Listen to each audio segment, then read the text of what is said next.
You're listening to Gender, a Wider Lens. I'm Stella O'Malley, a psychotherapist in Ireland. And I'm Sasha Ayad, an adolescent therapist in the United States. Since 2016, my practice has been exclusively dedicated to gender questioning teens and families impacted by gender dysphoria. I also work with gender questioning teenagers, and I facilitated support meetings for families and individuals who've been impacted by gender issues. We're curious about the concept of gender and how it's unfolding in the wider culture. Join us as we look at gender through a wider lens. Hi, Stella. Hi, Sasha. Today we're going to speak about conversion therapy and what it is and also what it isn't, and about the different nuances in relation to conversion therapy, because a lot of people seem to presume conversion therapy only has to do with sexual orientation, while there's a whole drive to include conversion therapy with gender identity. And, you know, in relation to that, we're going to be speaking to Bob Withers, the Jungian Analyst. And also we want to lift up that James Esses, who's a psychotherapist, he has brought about a petition, which is the petition to safeguard evidence-based therapy for children struggling with gender dysphoria. And the idea behind this petition is the kind of concern about the possibility of normal therapeutic practices being banned alongside conversion therapy. So while conversion therapy has a horrible history to do with gay people being really, really treated very badly, there is a whole new side that hasn't really been explored at all. And we're going to explore it in this episode. Yes, and I first encountered Bob Withers' work when I read the paper, The Seventh Penis, which is an excellent paper, and we're going to link it in the show notes. So, Bob, thank you so much. We're glad to have you here. Hi, thanks very much. Yeah, and I've done another paper since then. Just Transgender Medicalization, which is open access. So that's the new one. Could you maybe lay the scene when you could just tell us about your work? Because it's three psychotherapists working together here tonight. So could you tell us how you first got interested in anything to do with gender and how you came to be here?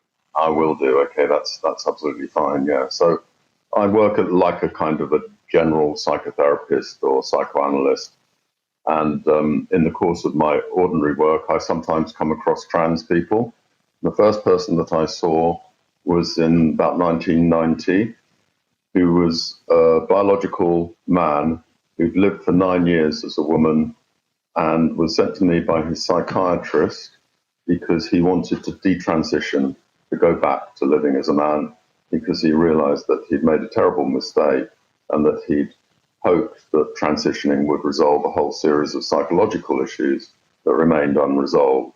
And so he'd lost his penis, of course, but he decided to stop taking estrogen and come back to psychotherapy and do the work after the surgery and the hormones that he wished that he had been encouraged to do before the surgery and hormones. So that's kind of where I'm coming at this from. I'm kind of thinking that it's really important for people like him and the growing number of detransitioners to have effective psychotherapeutic work before they do something permanent to their bodies that they could come to regret. And after writing The Seventh Penis, eventually I wrote up his case and another clinical experience of mine in that paper, The Seventh Penis, which was published in 2015.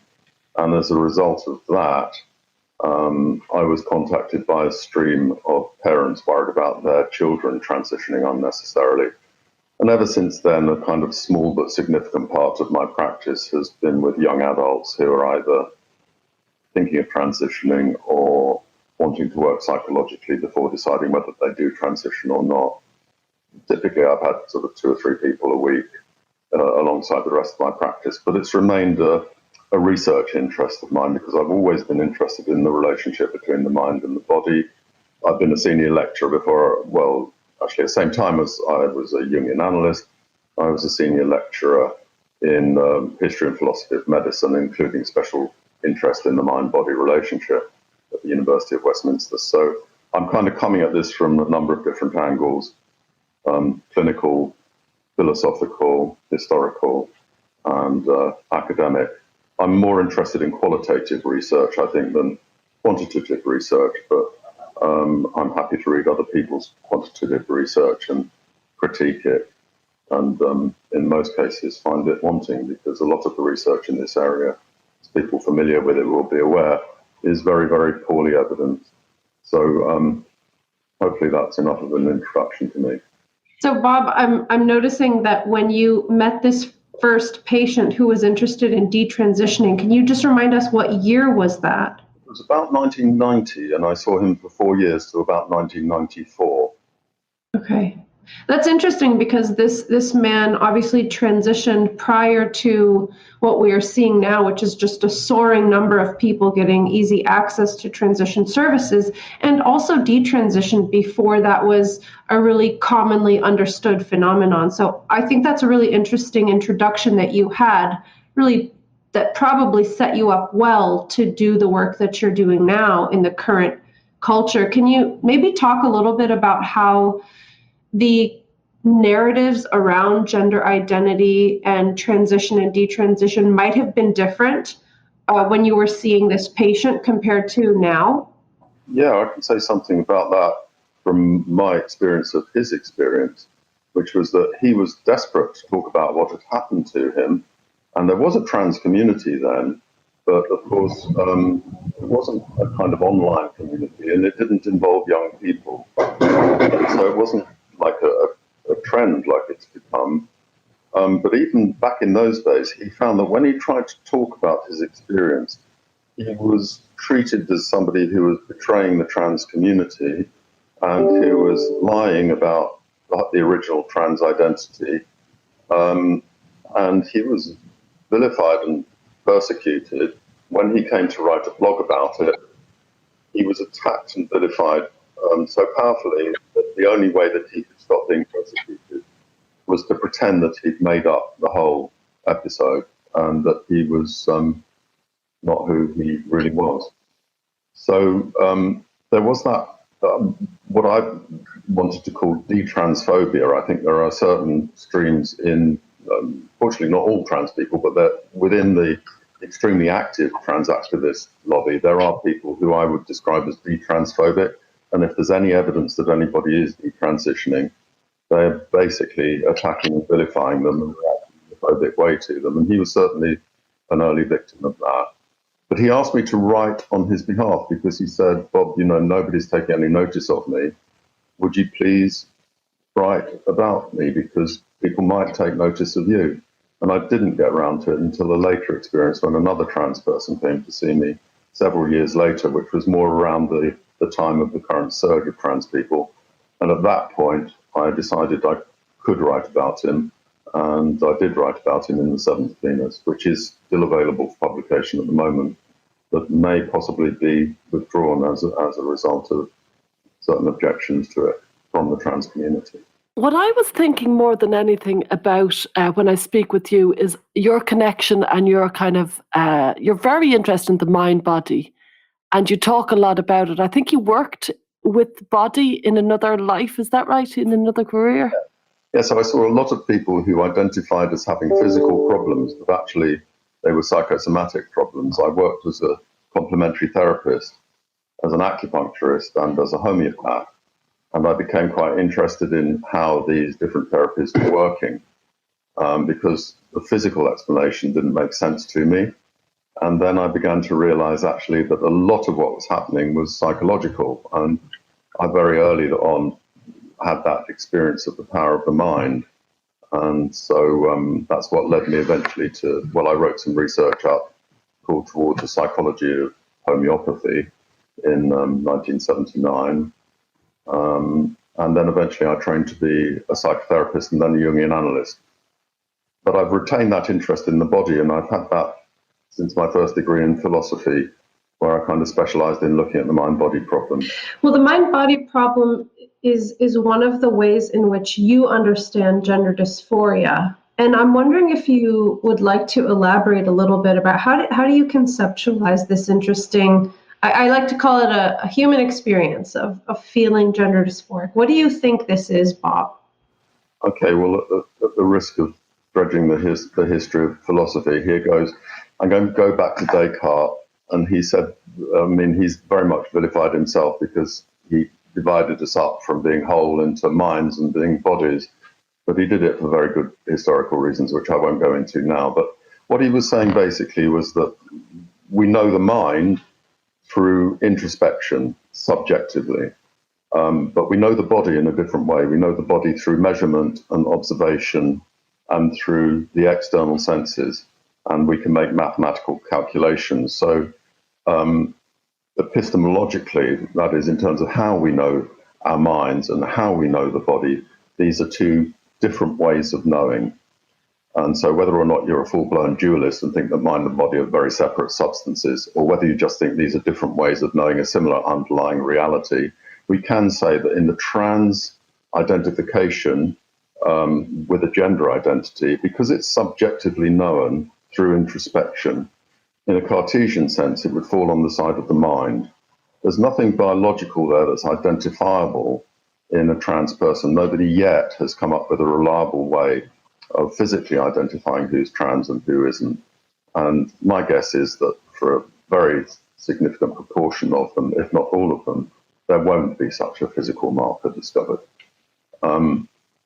Meanwhile, what we do know about the body of everybody, if they're not actually in some way intersex, which about maybe up to 1 in 100 people have some form of biological intersex condition. If we rule them out, for now at least, the rest of us are divided up dimorphically into male and female bodily biological sexes. So I would conceptualize gender dysphoria as a mismatch between somebody's biological sex body and their subjectively experienced gender identity. And if there is a mismatch and the person is suffering because of that mismatch, that is, they're dysphoric, then I think we have a duty to try and help them fix their suffering. And then the question arises, well, what's the best way to do that? Should we try and change the person's mind? And if we did that, would that constitute conversion therapy? Or should we try to change their body? And if we did that, would that also constitute conversion therapy if it was possible? Although, of course, it isn't possible to biologically change somebody's sex. So that's how I conceptualize it, as a mismatch between the mind and the body. And to me, it's a no-brainer. If you can change your mind first without becoming a lifelong medical patient, it's a preferable outcome. But, of course, that arouses the accusation from some parties that that constitutes conversion therapy. I don't really believe it does, but some people would argue that it does, particularly trans activists. And I can see Stella's got a question. I do. What I want to do is, for listeners, I want to give a definition of what is conversion therapy. So a kind of an accepted version would be conversion therapy is the pseudoscientific practice of trying to change an individual's sexual orientation from homosexual or bisexual to heterosexual, using either psychological, physical, or spiritual interventions. And that was basically what most people saw as conversion therapy. And that's what most people think about conversion therapy. It's trying to make a gay person heterosexual. And that's how we've always kind of viewed her conversion therapy. And it's got a very, very bad, horrible history where people who were gay kind of were subjected to some really dreadful practices. Alan Turing is the kind of famous one. He was, would you want to tell us a little bit about Alan Turing? We were just talking about him beforehand. But before we go on to the expanded version of what conversion therapy is now becoming known as. Yeah, I mean, he was famously the man who more or less single-handedly helped crack the Enigma code and save us from the Nazis in the Second World War. But because he got caught up in a gay scandal, he was given the option to go to prison or take an artificial form of estrogen to effectively chemically castrate him. And so that was a kind of early form of attempted gay conversion therapy. And he felt that the balance of his mind was so badly disturbed that he ended up killing himself as a result of the treatment. There were other people later on who used electric shocks to attempt to cure people of their gayness, which obviously is an abhorrent practice.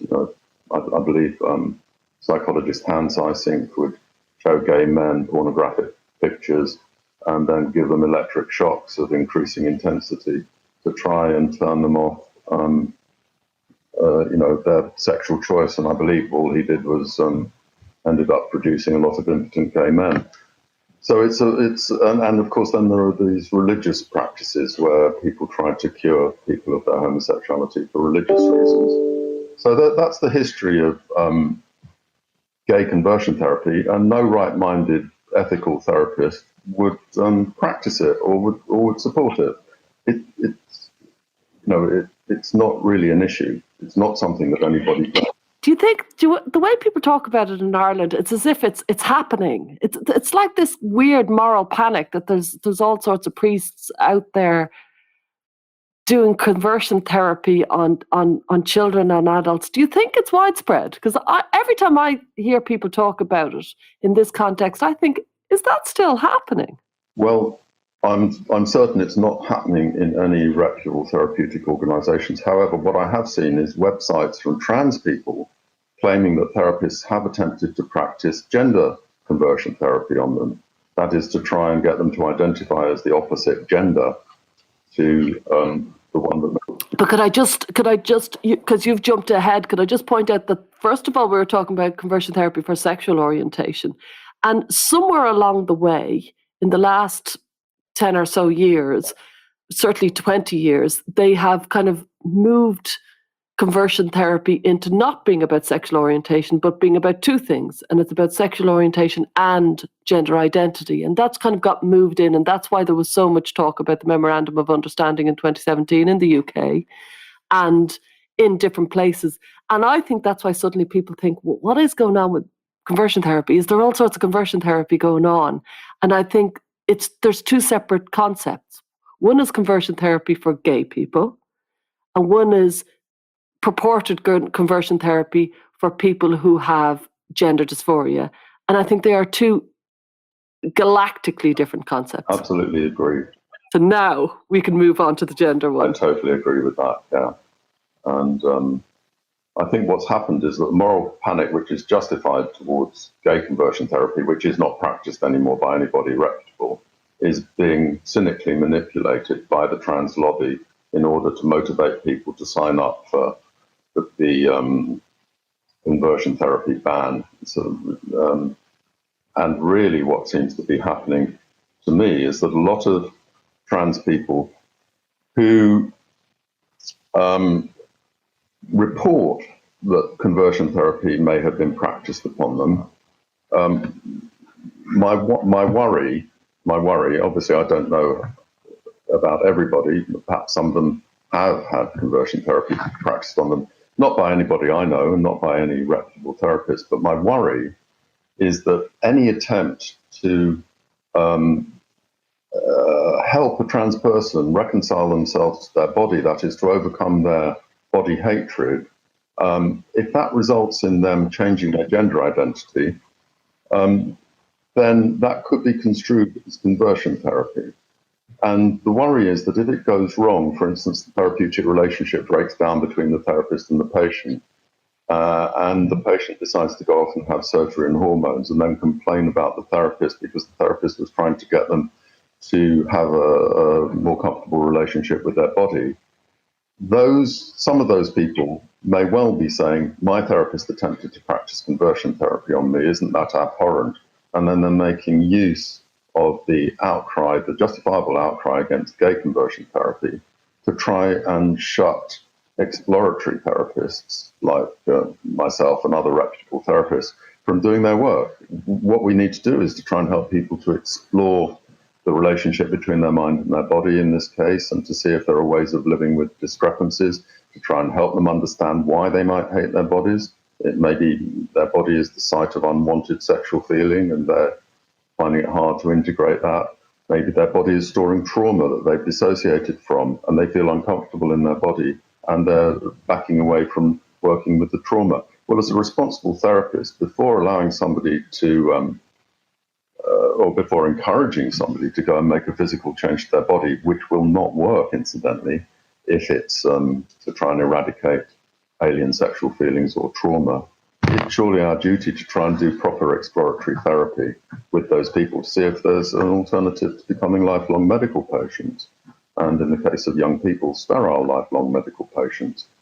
Of course, the drug companies and the surgeons and the medical industry isn't thanking us for talking about the need for exploratory therapy, but it seems to me that there is a radical stream of the trans activist lobby combining with the pharmaceutical lobby to try and utilize the moral panic about gay conversion therapy, which no longer really exists, and to try and attach all that onto an opposition to exploratory psychotherapy, which is a responsible and ethical form of therapy, which I believe we all owe trans patients if they're willing and want to make use of that. And it occurs to me that the very thing that was conversion therapy for Alan Turing, which was estrogen, is the very thing that they are saying that they want. That they want this as a, it's an incredible mind melt that they're saying estrogen is a great thing and it's part of it. While the root of the most famous conversion therapy incident in the world really involved estrogen. It's an extraordinary irony, it seems to me. But I do think people don't know what they're talking about when they say conversion therapy. They think they're talking about one thing and they don't know that there's been a concept created. And the other thing that's a little bit, of a mind melt is that, of course, for a significant number of the people who identify as trans, they may be people who are struggling with physical feelings of same-sex attraction. So for those people, particularly if they perhaps come from a religious background or if they come from a culture where there's internalized homophobia, and let's face it, homophobia is rife, really. You've only got to go into a playground to hear people insulting one another by calling them gay. So, this isn't trivial. These things get internalized, and it may well be that significant numbers of these young proto-gay people feel more culturally and bodily accepting of themselves if they identify as trans. Mm-hmm. So that is itself a form of gay conversion therapy, it seems to me. For those people, it's a form of gay conversion therapy. So in the name of advocating gender-affirming surgery and hormones, you may actually be practicing gay conversion therapy. I don't know if people who want to ban all conversion therapy have even thought about that. When you were talking about, the therapist's responsibility to help a person explore their hatred of the body, what really struck me, Bob, is that the concept that exists today of gender identity has really usurped that entire mind-body relationship. And so while I've certainly seen some young trans-identified patients who are genuinely struggling with the body and actually want to heal the rift with the body, I've met many others who have no interest whatsoever in healing their relationship with their body and instead are attempting to solidify and concretize this kind of esoteric personal sense of gender identity. And that's why when we started this series, our first episode was about the concept of transgender identity versus gender dysphoria, because those are almost incompatible conceptions of what gender dysphoria or transgender is. Yeah. No, I agree, Sasha. I don't know if I've even got anything much to add to that, except that there's a kind of philosophical essentialism behind the idea that gender identity somehow trumps bodily sex. In other words, there's an assumption that the true essence of a person is in their self-knowledge of their minds or in their gender identity, and that to try and change that is to violate the true self of the person. Whereas the body, you're trying to change the body surgically or chemically with hormones, that's sort of seen to be peripheral, as if that's not really equally important to the person as the mind. So there's a kind of philosophical idealism happening there, where the mind is seen as essentially more real than the body. And that's really a sort of philosophical position that underlies this notion that gender identity conversion therapy is somehow a violation of the person, whereas trying to cut off their penises or breasts or give them estrogen or block their puberty is not seen as an equal violation. It's fascinating. So kind of gender identity conversion therapy is technically, it could be described as a therapist exploring and challenging a client, while transitioning is the individual choosing to change their body. And changing the mind is considered a kind of a sacred space that you should never do. When I would say we change our mind all the time, we expand, we reduce, our minds are constantly changing, and I would hope they are. I would say, isn't that great? And changing the body, I would say that's body modification, and we seem to have completely got rid of the whole concept of accept yourself. It feels like a 20th century concept. Whatever happened to, accept yourself, you've only got yourself, make friends with yourself. All that is considered old hat. And I suppose we've all come of age, I suppose, with you dye your hair, you get, breast implants or whatever, that we come from a world where body modification is just part of it. And it's become almost sacred that we're entitled to it and stay away from our minds. And I don't know why this has happened. It's a kind of tyranny of the mind over the body, isn't it? Really, I think. Saying to the body, you will obey me, you will fit in with my sense of who I am. I won't bow to you. There's a kind of omnipotence there, really. But you challenge omnipotence as a therapist at your peril, because people don't like their omnipotence challenge. And that's part of what we're up against, I think, in trying to work psychologically with some trans individuals. Well, before we got on this call, Stella, you were saying this is ultimately, it's anti-therapeutic. There's something about this entire conversation in which the patient, if they value this inner sense of self above all else, including to the exclusion of their own physical body, what is the point of even going to therapy? Therapy is meant to offer you a different perspective and help you bridge the gap between things that you're not able to see, perhaps because of your defenses or because of experiences in your past that are blocking your way. So it almost is exactly the opposite of anything we might do in therapy if we are putting gender identity in here with a conversion therapy ban. And I wonder, can we maybe extrapolate some maybe practical examples of how this would look in a therapeutic setting if a clinician was bound to this conversion therapy ban idea, including gender identity? Bob, can you give maybe some examples of how might this show up in the therapy room? Well, I think the first thing that would happen would be that therapists as a profession would be terrified, because if you've got a piece of legislation which isn't clear, and it could be used against you to have you struck off or disciplined or even sent to prison, then you're going to want to avoid working with those patients.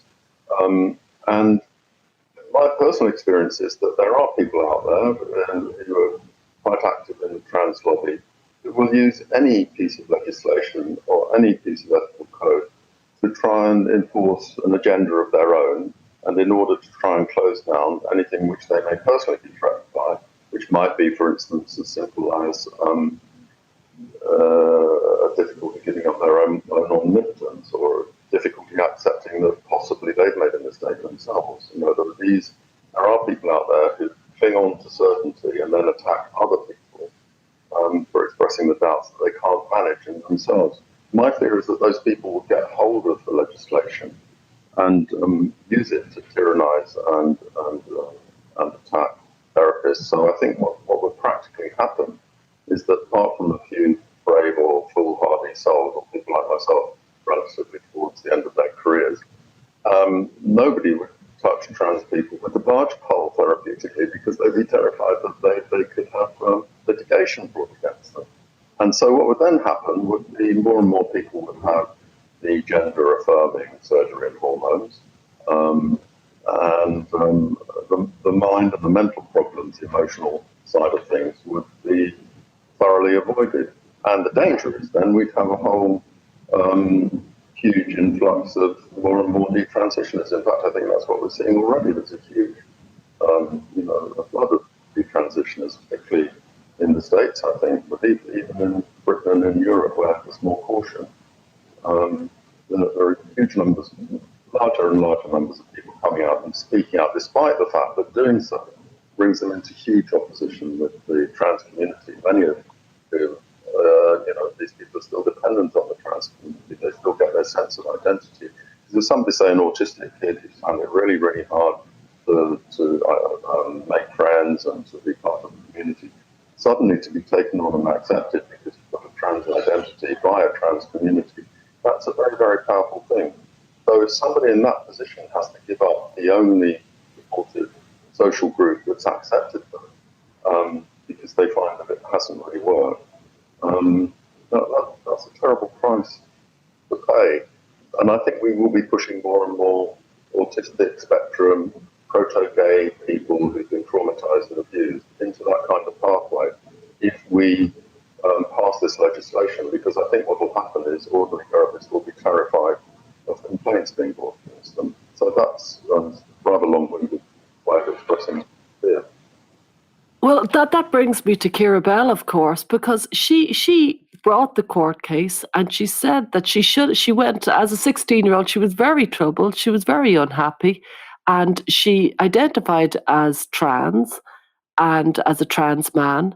She was born a woman and she had issues with her gender throughout her childhood.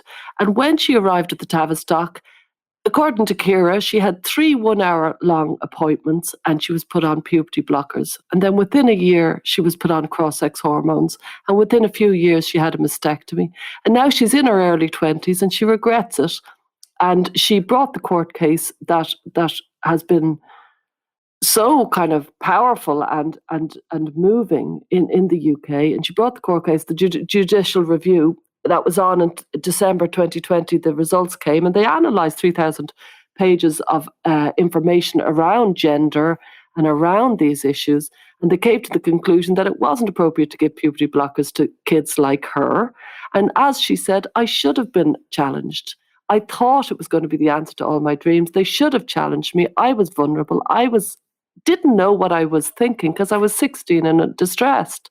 And so they're the very people who I want to protect and look out for. And she feels very strongly that she shouldn't have got gender affirmative therapy, which is the kind of the gold standard that's been put, a very new theory, a very new approach, never existed 20 years ago. And it's being put forward as this great, great new model. And already there's been court cases. Already there's been masses of social media posts saying, I had gender affirmative therapy. It didn't work because it wasn't therapy. It just told me I was great. It just said, yeah. Get on the medical road as fast as possible. Yeah, that's exactly what happened to my first detransition. I was given 3 assessment sessions at Charing Cross Hospital and wasn't challenged at all.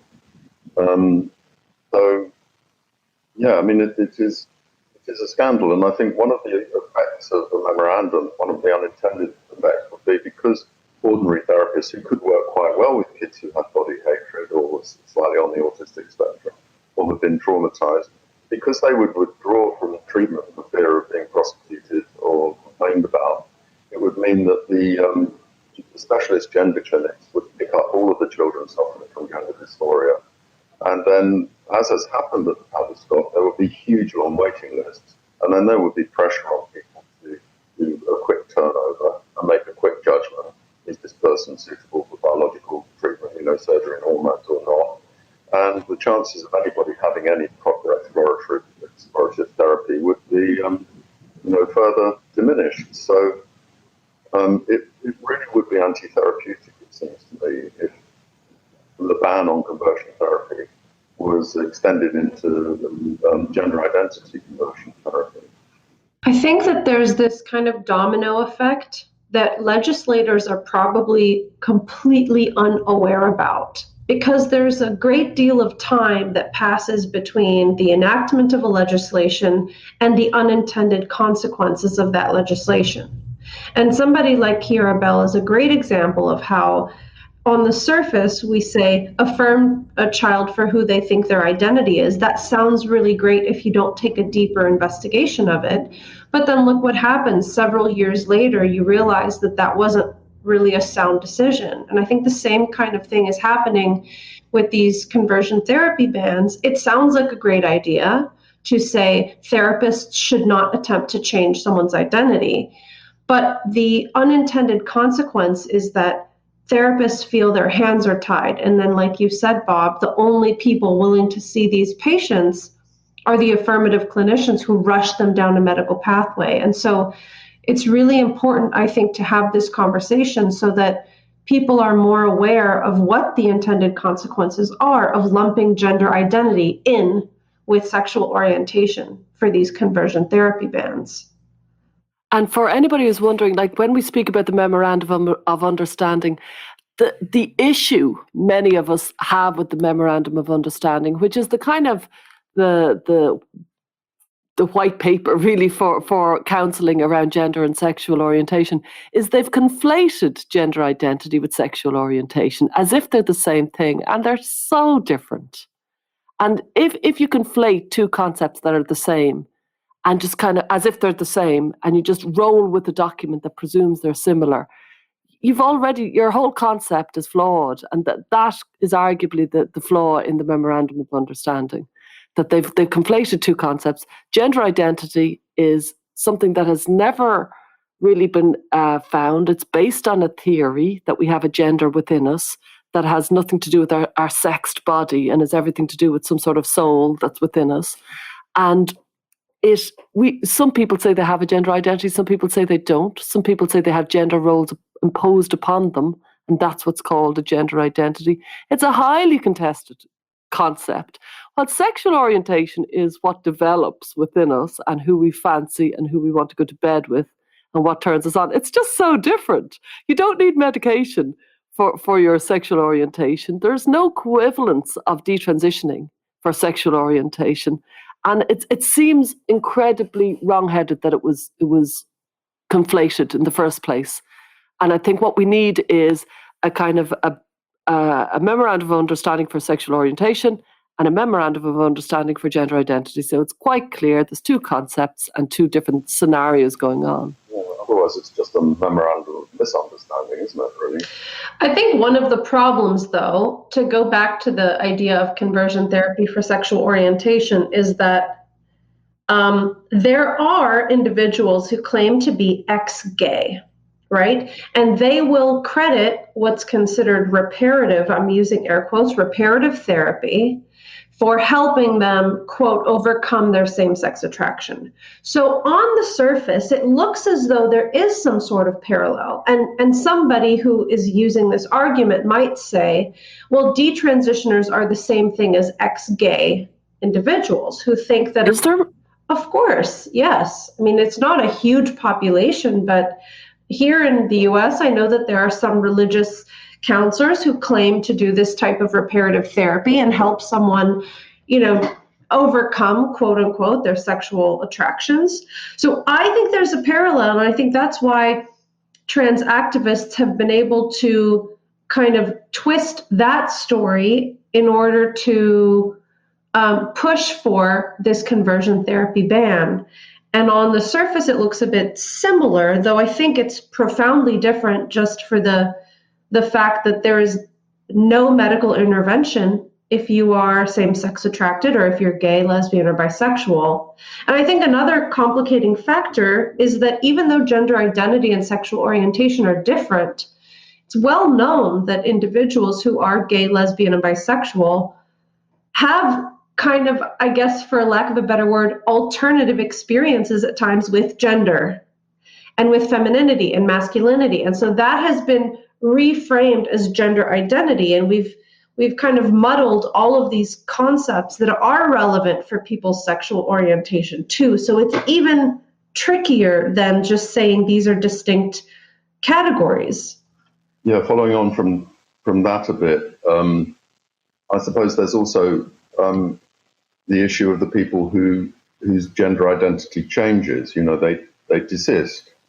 And yes, it's probably true that there are a small number of people who have undergone some form of gay conversion therapy, which they wanted to do and which they claim is a success. But it's an incredibly small number of people. Whereas somebody's gender identity really doesn't seem to be anything like so fixed as either sexuality or the body. The body never really fundamentally changes. Sexuality might change during a lifetime. Therapy might have an effect on that. But people change their minds all the time. And of course, we're all very familiar with the research, including the recent paper which just came out with Zucker as one of the authors, which again shows that around about 80% of people who identify as trans prior to puberty change their gender identity spontaneously before they reach full adulthood. So the whole idea that gender identity is fixed or essential in the same way as the body is to my mind, it's a flawed one.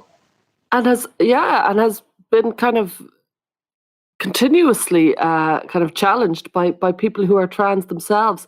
I know Juno Dawson, who's a trans woman, and she wrote The Gender Games, and I noticed in the start of her book, and I suppose it was written in and around 2015, and so it's a slightly different time, but she said, if you can avoid transitioning, don't transition, because it's so hard. It's just so medically hard. It's such a hard road to take. But somewhere within those few years since she's written the book, it's changed to, you can transition anytime you want without giving it any thought, as if it's not a hard road. And it's a hard road. No matter what, it's a hard road because of the medical burden, for no other reason.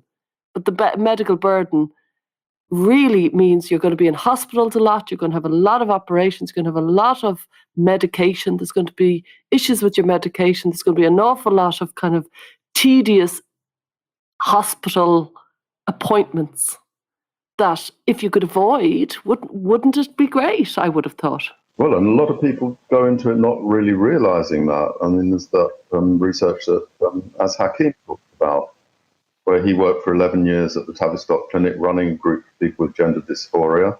And over the 11 years, he had about 100 people who were looking forward to their transition and surgery and hormones, and they wanted some therapy to try and work with psychological issues associated with it.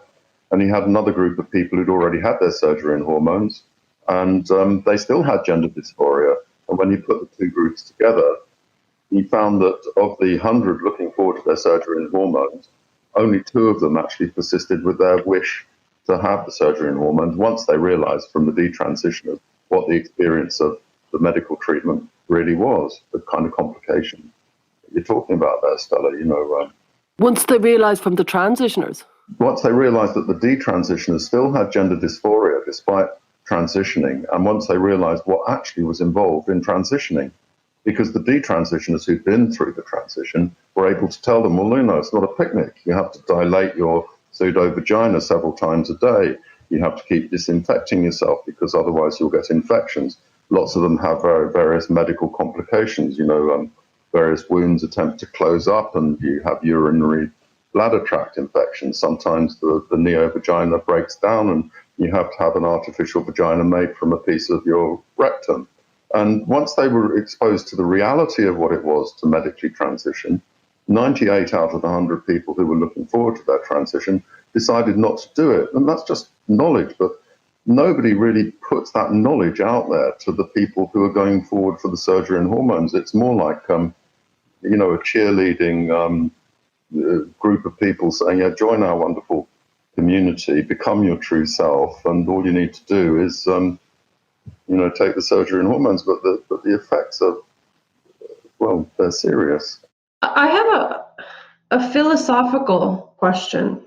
I mean, Az Hakeem's experience of putting together people post-transition and individuals who are still waiting to transition, to put them together, it's a really interesting experiment because the reality, as you described, of what transition entails became more obvious to the individuals who haven't yet transitioned.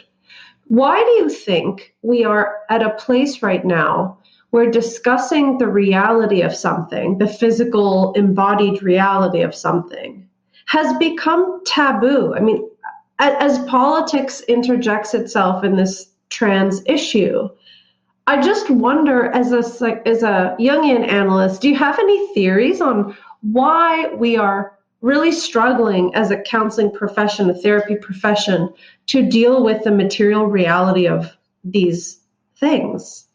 Yeah, and yeah, as a Jungian analyst, also someone who owes a huge debt to Winnicott, what Winnicott noticed is that if there is a trauma or a deficiency going on in the early bodily psychosomatic relationship with the carer, usually mother, then one thing that can happen is the developing child has to precociously develop its mind. So instead of being able to rely on the mind of the mother to interpret what the baby needs, the baby grows up trying to interpret in a self-sufficient way what it needs, because it can't really rely on the mother. But such a mind that developed by the baby is a disembodied kind of mind. It's what Winnicott would call a false self or a head ego. But it's a mind which is dissociated from its intimate connection with the body, because it can't stay in a body that's suffering when the carer can't actually react to the bodily suffering in an appropriate way. So I think what's happening is that, and things like the internet, where we spend a lot of time head to head talking to each other in a disembodied way, we don't, we grew up to be hunter-gatherers for hundreds of thousands of years, where we were nomadic and we were very physical. We walked many miles a day. We gathered and hunted for our food and so on. But we've become very, very sedentary since we've had agriculture for the last 5,000 years or so, and we live in cities. And I think we've become identified with a disembodied mind, and I think it's a kind of huge cultural phenomenon. So I've forgotten the question, but that's the answer. What was the question again, Sasha? Oh, no, I think you answered it spot on. I asked, why are we having such a hard time dealing with reality? And this goes back to what you said earlier, about this kind of Descartesian split, or in which the mind is somehow more real than the physical body. So if your hypothesis that we are completely identified with the disembodied mind, that would explain why we are here and why this inner subjective self feels more real and more important to the counseling profession than the physical reality of living in the body in 3 dimensions. And the paper which gives me the most inspiration on this is Winnicott's paper called Mind and Its Relation to the Psychosoma, which he wrote as early as 1949, where he describes the seduction of the psyche out of its intimate connection with the body into the mind, into the disembodied mind. So it's as if the soul leaves the embodied person and dissociates into some spiritual realm, fed by the internet, no doubt, in this kind of current day and age. And that's what you had said before, that you were interested in the mind-body. So it's kind of full circle. I can see how. Did you ever read that book by Suzanne O'Sullivan, It's All in Your Head? It's just a few years ago. And she's a neurologist and she works in London. She's Irish, but she works in London. And she found that she worked with people who had epileptic fits and epilepsy. She's a neurologist, and she found that 1 in 4 of her patients, it was psychosomatic. Unbelievable. Like, that's like, it was just such an extraordinary statistic. And she just writes about like so many different cases of psychosomatic illnesses that she sees as a neurologist. Yeah, and so you can imagine, as when I was a homeopath and an acupuncturist, nearly all the people who came to see me were people who couldn't be treated effectively by conventional medicine, and quite a lot of them got better from complementary therapy. But in my opinion, especially with homeopathy, where there's no evidence that there's any physical effect from the medicine whatsoever, what makes the person better is the psychology. And that must mean that they're all suffering from psychosomatic illnesses to begin with.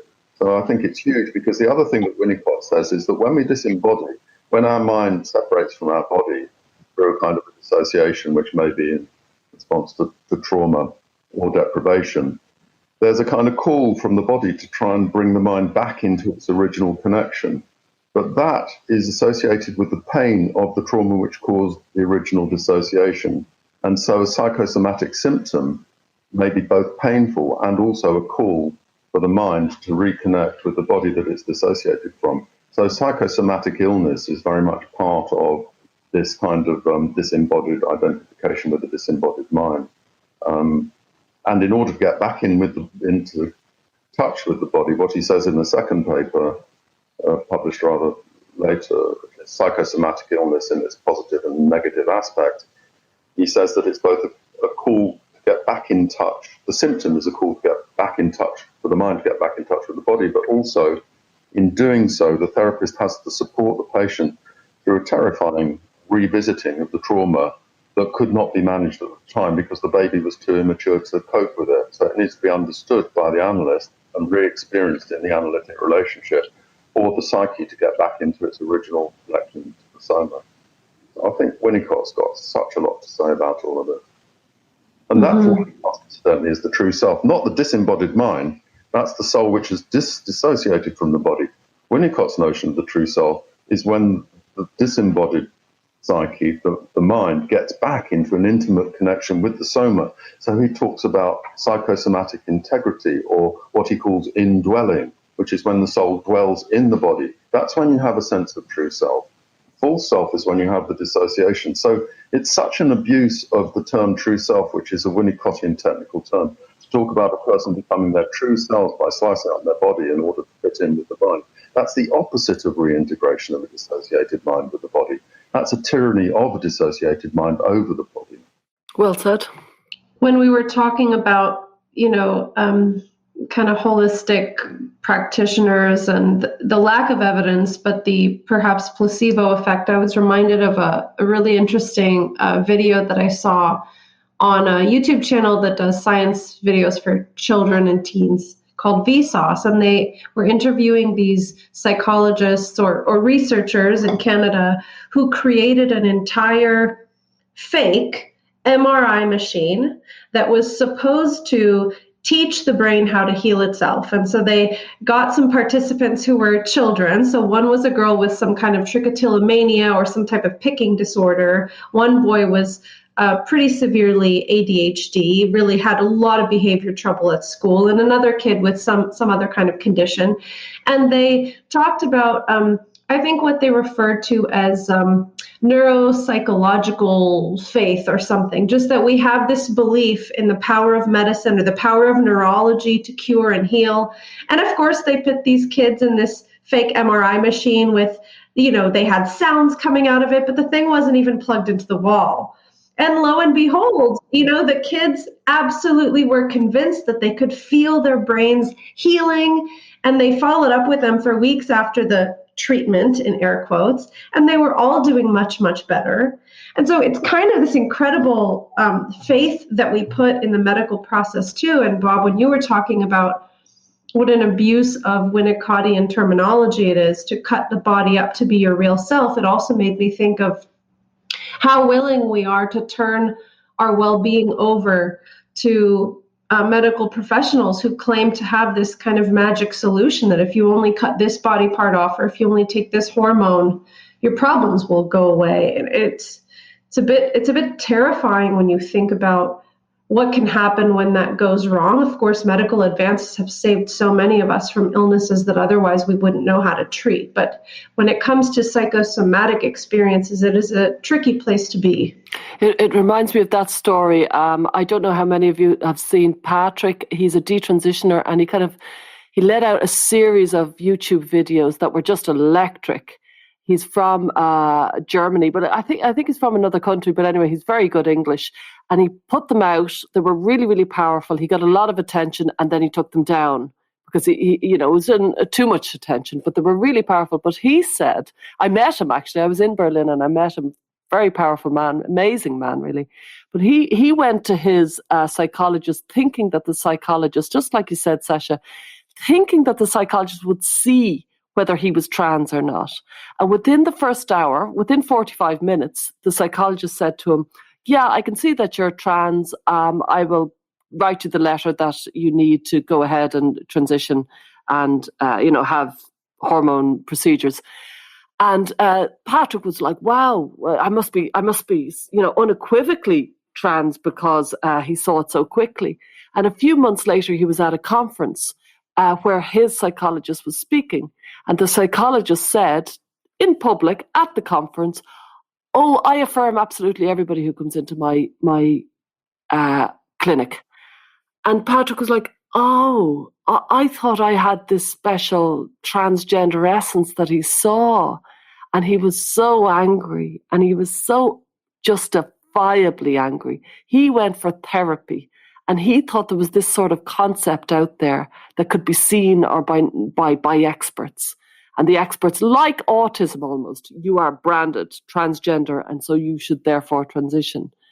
And as if, like somebody else says, we will give you this diagnosis of autism, we will give you this diagnosis of depression, as if it's not just a kind of an analysis that is flawed and that sometimes is right and sometimes isn't. And we don't have any special insider knowledge on this.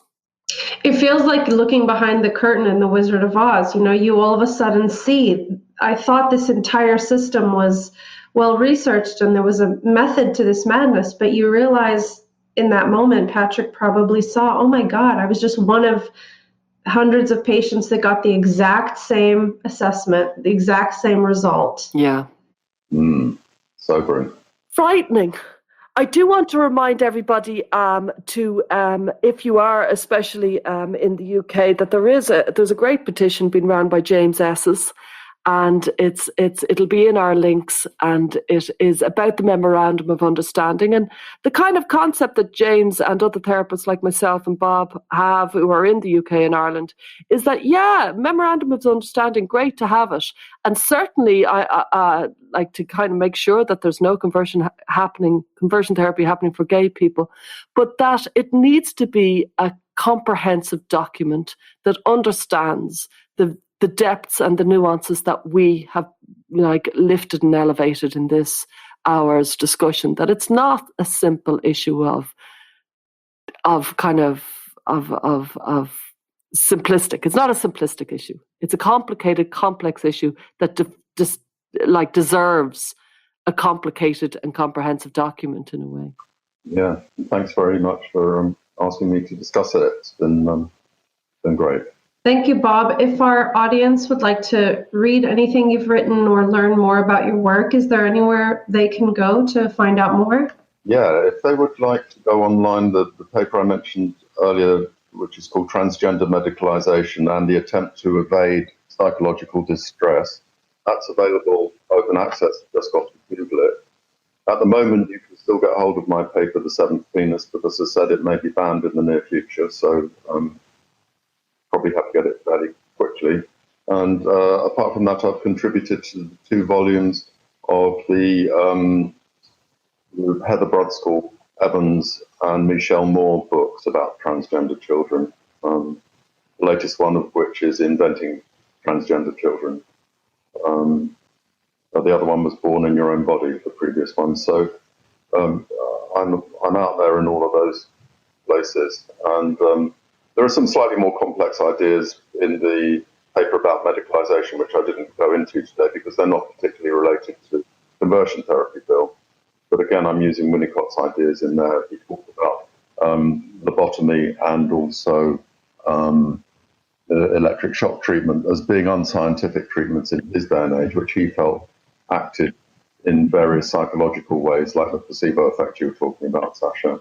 And in my latest paper, I've likened Winnicott's work on that to the situation today with the research about transgender medical transition. And James's petition is the petition to safeguard evidence-based therapy for children struggling with gender dysphoria. We'll put everything in the links as well. Yeah. Well, thank you so much for joining us, Bob. Thanks for having me. It's been a pleasure. Thanks for joining us this week on Gender, A Wider Lens. This podcast is partially sponsored by RIME, Rethink Identity Medicine Ethics. RHYME is a nonprofit organization dedicated to improving the long-term care for gender-variant individuals. Visit rethinkime.org to learn more. If you found value in our show, please review us on iTunes and subscribe so you never miss an episode. And you can follow us on Twitter, Facebook or Instagram. Just go to our link tree. That's linktr.ee/widerlenspod. Our discussions are for educational purposes only and are not intended as a substitute for mental health services.